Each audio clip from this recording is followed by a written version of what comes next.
In this clip, I'll be taking you through the different ChemSketch operations required to construct simple organic compounds in a 2D structural form. So to get started, we want each of our carbon atoms to be represented. So go to Tools, then Structure Properties, then under Show Carbons, make sure all has been checked. If it's not, just simply check it and press Set Default. We should be ready to go now. On the left-hand side, we're given, for easy access, the most common found elements in organic chemistry. If you are unable to find an element, you can just go to the periodic table by clicking that button there. That brings us here, the periodic table of elements. We can select aluminium, for example, by simply clicking on it, pressing OK, and by clicking again, we get aluminium in its standard state with a 3+ charge. Okay, so under Structure buttons, we have the selection options. The two middle buttons here are for manipulating and rotating 3D structures, so we won't be using them in this clip. This is a standard selection button. Whether it's a square or a lasso is indifferent. I like the square, it's easy to use. You can select your aluminium. That enables you to move it around, manipulate it however you want, or by clicking delete you can erase it. So to start, we'll be constructing methane, which is the most simple organic structure. So that's 1 carbon, make sure carbon is selected, surrounded by 4 hydrogens. So to pull out each of the hydrogens, just select hydrogen, pull them individually away from the carbon. Don't worry about neatness. By selecting your compound and then going to the double button arrow here, we can clean it up and make it neat and symmetrical. So that is our methane. Now we can also construct in ChemSketch carbon chains consisting of double and triple bonds. For example, I've decided to go with 4-chloro-3-methyl-1-butene. So that's a carbon chain consisting of 4 carbons. So I have our carbon chain, pull each carbon away. It has a methyl group on the last carbon, so put out our methyl.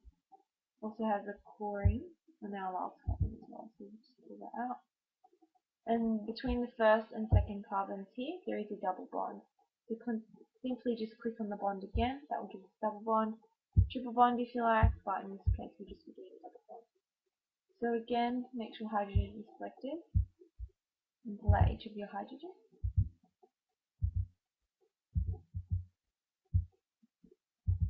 Like so. Don't worry about neatness again, we'll fix that up.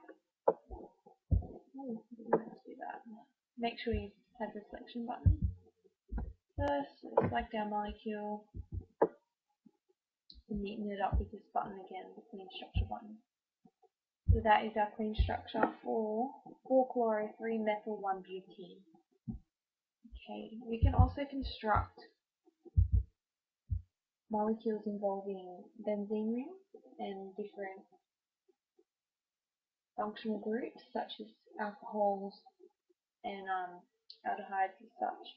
So for this case, I've decided to choose a resonance structure between 2-hydroxy-4-pyrimine carboxylic acid in its OH form and its 1,2-dinitro-2-oxo-4-pyrimide carboxylic acid in its NH form. So these both involve a benzene ring with 3 double bonds around it. So it's a 3 double bond ring we can find under this option here. That one's just simple cyclohexene, which is simple bond between 6 carbons, and cyclopentane, which is 5. We'll just be using this one today, so I'll just get rid of the other one. Okay, so this is our 2-hydroxy-4-pyrimine carboxylic acid with its OH form. It has a methyl group coming off one of the hydrogens. This one is actually nitrogen, so I just change that, select nitrogen. Has double bond between an oxygen. A double bond and an hydroxide group coming off like that. So that is our first structure. It also has no H group on that one.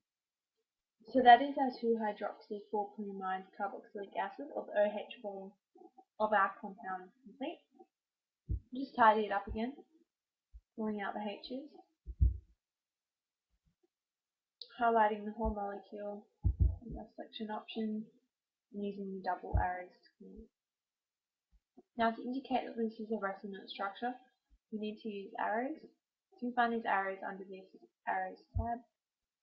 Select the one you're after. We'll use this one today. And just click wherever you want it. If you're not happy with your placement, just click again and that will delete it, and you can replace it.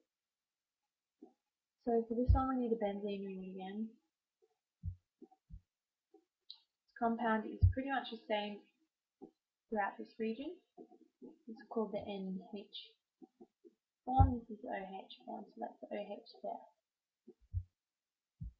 Carbon, and oxygen, double bound, with the OH group. Okay.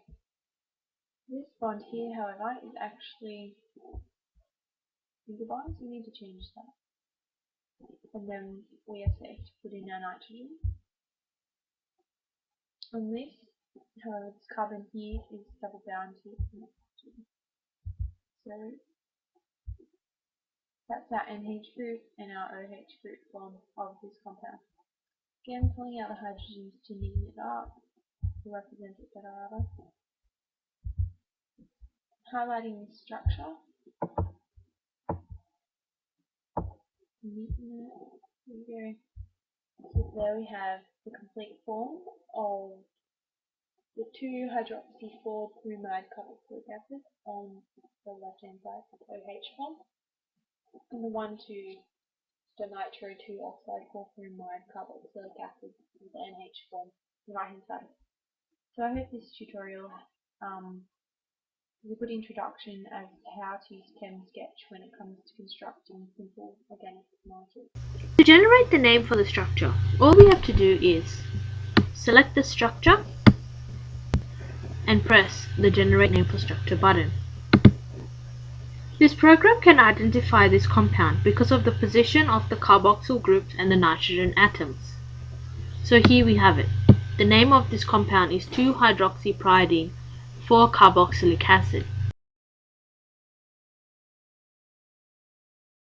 Today I will be showing you how to build 2D structures and then converting them to 3D models. First we will start by creating the compound 2-hydroxy-4-pyridine carboxylic acid. Start by creating the benzene ring, then attaching the carboxyl compound,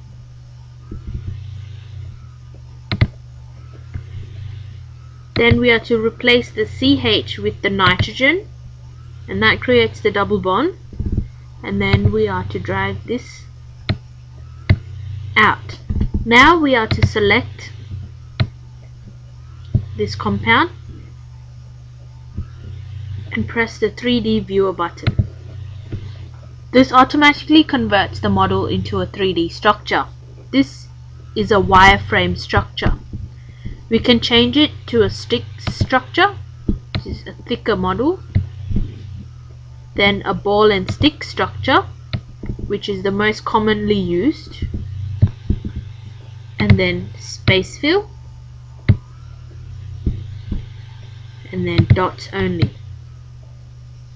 We can also let the structure auto-rotate in any of its forms.